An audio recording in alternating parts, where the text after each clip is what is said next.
Keep it going for your next storyteller, Reuven Hanna.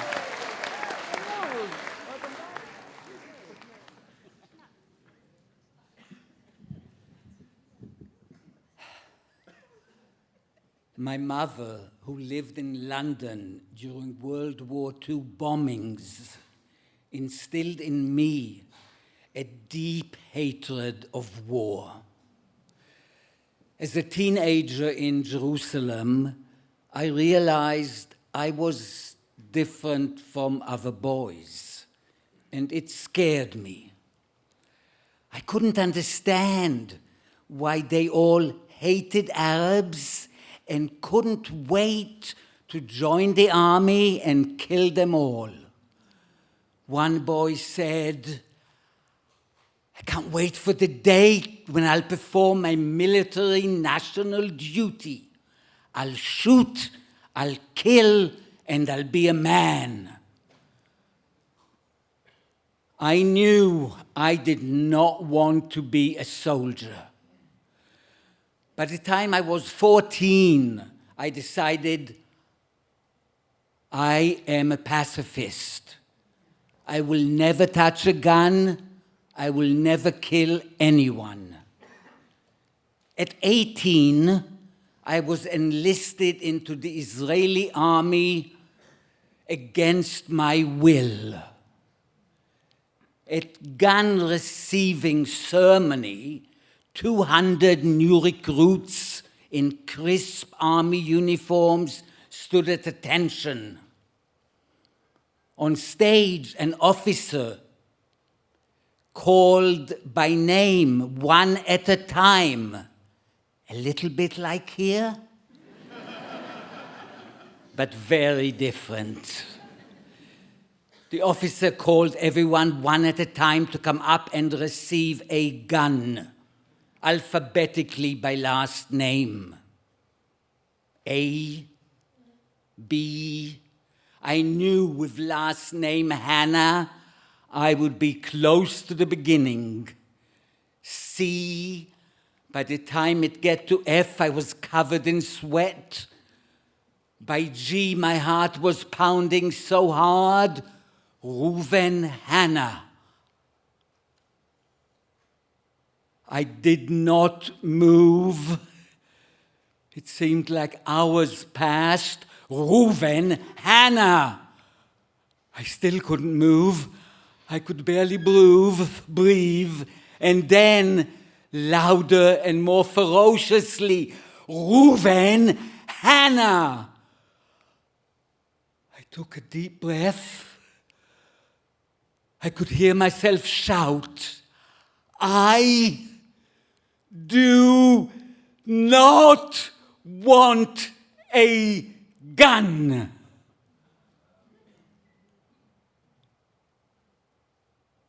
Everyone looked at me shocked. A few more moments of absolute silence, just like now. And then I could hear an angry, loud voice. "Take him away now." Two officers bearing guns appeared at either side, grabbed me, and said, "Walk." They marched me to a small jail cell, looked a bit like an outhouse covered in bars.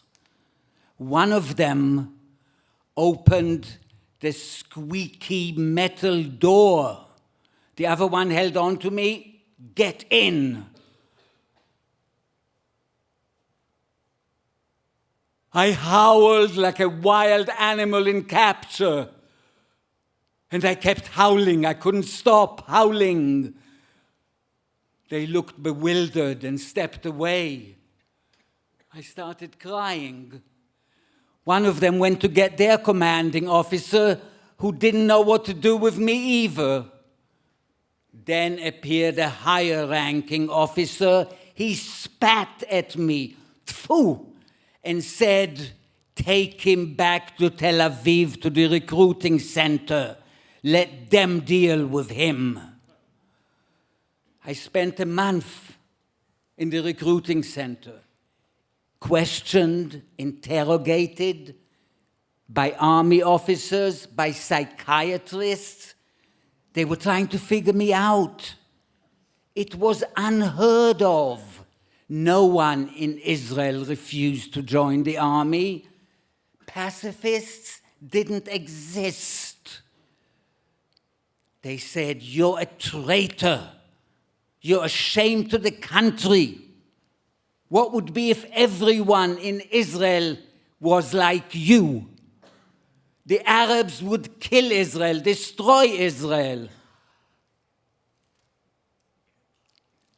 Well, I said, if everyone in Israel was like me, I do believe that all the Arabs would be like me as well, and there'd be no need for guns and armies. They looked at me as if I was insane and said, "You have no right to live here. You're not one of us. What would you do if an Arab tried to shoot your mother? Would you not grab a gun?"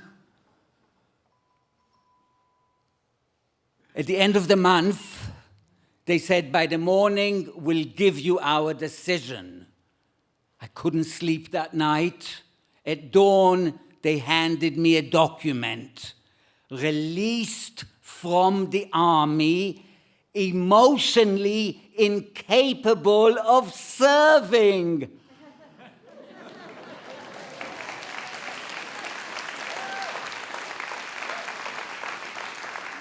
That was one of the happiest days of my life.